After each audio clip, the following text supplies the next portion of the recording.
আসসালামু আলাইকুম everyone, welcome back to my Naba Islam kitchen. কেমন আছেন সবাই? আশা করি অনেক অনেক ভালো আছেন। আমার কিন্তু ফেসবুক পেজের নাম হচ্ছে তাসমিম রান্নাঘর, আর আমার ইউটিউব চ্যানেলের নাম হচ্ছে নাবা ইসলাম কিচেন। তো আপনাদেরকে দুটি চ্যানেলেই আমি জানাই অনেক অনেক শুভেচ্ছা ও অভিনন্দন। আজকে আমি আপনাদেরকে তৈরি করে দেখাবো কিভাবে আপনারা ঘরোয়া পদ্ধতিতে চিকেন চাপ তৈরি করেন। আর এই চিকেন চাপটি একদম হোটেলের থেকে কোনো অংশেই কম না, টেস্ট যেমন খেতেও কিন্তু অসাধারণ।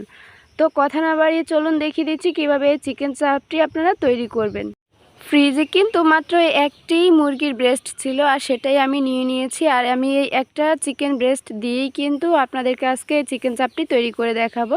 তো আস্ত চিকেনটা আমি ভালো করে ধুয়ে একদম ক্লিন করে নিয়েছি, আর এখন আমি একটা নাইফের সাহায্যে একটু কেটে নিয়েছি যাতে মশলাটা ভিতরে ঢুকে যায় সেজন্য।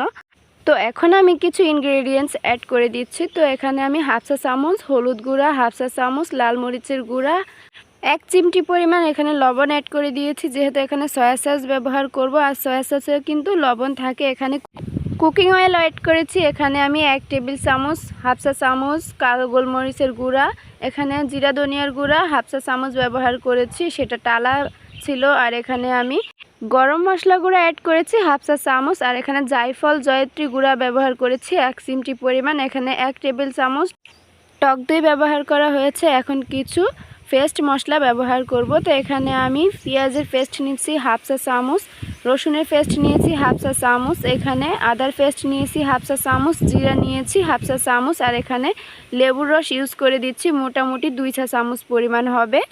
এই চিকেন চাপটি তৈরি করতে অবশ্যই কিন্তু লেবুর রসটা ইউজ করতে হবে, এটা কিন্তু কোনোভাবে স্কিপ করা যাবে না। লেবুর রসটা দিলে দারুণ একটা টেস্ট আসে। তো এখন আমি সবগুলো মশলা হাত দিয়ে ভালোভাবে চিকেনটার সাথে একটু মাখিয়ে নিচ্ছি। আপনারা দেখতেই পাচ্ছেন আমি কিন্তু হাতের সাহায্যে খুব সহজেই কাজটি করে নিলাম।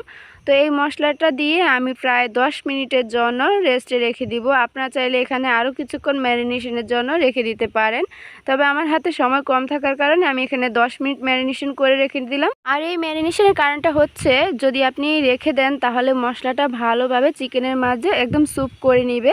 তো এখন আমি 10 মিনিট পর ফিরে আসলাম, আর আমি কিচেনে চলে এসেছি। হালকা কিছুটা তেল অ্যাড করেছি কড়াইতে, আর এখন তেলটা গরম হয়ে এসেছে।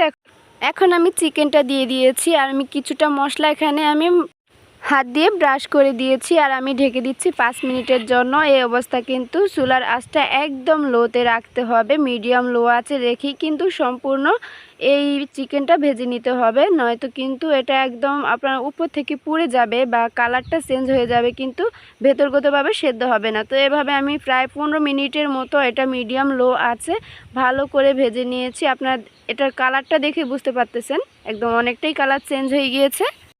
এখন আমার চিকেনটি একদম পারফেক্টভাবে সেদ্ধ হয়ে গিয়েছে। আমি এখন এটা চুলা থেকে নামিয়ে নিচ্ছি, আর একই কড়াইতে আমি দিয়ে দিচ্ছি আবারও কিছুটা পেঁয়াজ কুচি, আর সামান্য পরিমাণ তেল অ্যাড করেছি।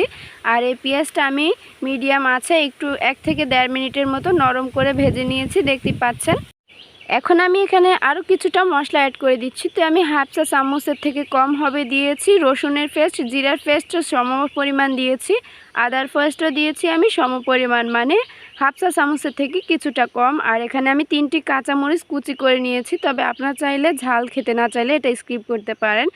এখন চিকেনের সাথে যে মশলাটি ছিল সেটি আমি এখানে অ্যাড করে দিচ্ছি, আর আমি 1 থেকে 1.5 মিনিটের মতো ভালো করে ভেজে নিচ্ছি যাতে কাঁচা মশলার যে একটা স্মেল থাকে সেটা যেন না থাকে।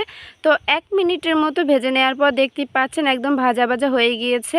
আর এখন অ্যাড করে দিচ্ছি এখানে আমি 1 চা চামচ পরিমাণ সয়া সস ইউজ করেছি, আর টমেটো সস এখানে আমি 1 টেবিল চামচ পরিমাণ হবে ইউজ করেছি। এটা কিন্তু মাস্ট বি ইউজ করতে হবে, তাহলে কিন্তু অন্যরকম একটা টেস্ট চলে আসবে। তো এই ইনগ্রেডিয়েন্টসগুলো দেওয়ার পর আমি আবারও 1 থেকে 1.5 মিনিটের মতো ভালো করে ভেজে নিয়েছি। এখন বুনাটা হয়ে গিয়েছে। আমি যে চিকেনটা ভেজে রেখেছিলাম সেটা আমি একদম কুচি করে নিয়েছি, দেখতেই পাচ্ছেন। তো আমি চিকেনের চাপ করতে যেরকম পিসেস করে নেওয়া হয় আমি সেরকমই করেছি। তো এটা আর আমি দেখালাম না, এটা যে কেউ করে নিতে পারবে। এটা আপনার ছুরি বা বটির সাহায্যে যে যেভাবে সহজ হয় সেভাবেই কেটে নিতে পারেন।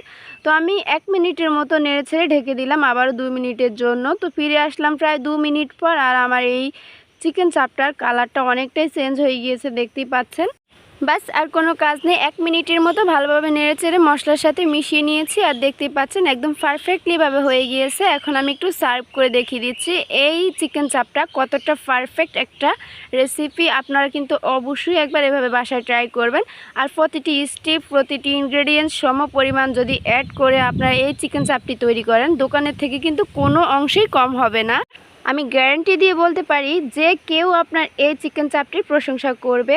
আর এতটাই টেস্টি, কখনো হোটেলেও এতটা টেস্টি হবে না যদি আপনারা একবার ট্রাই করেন, তাহলে কিন্তু বুঝতে পারবেন।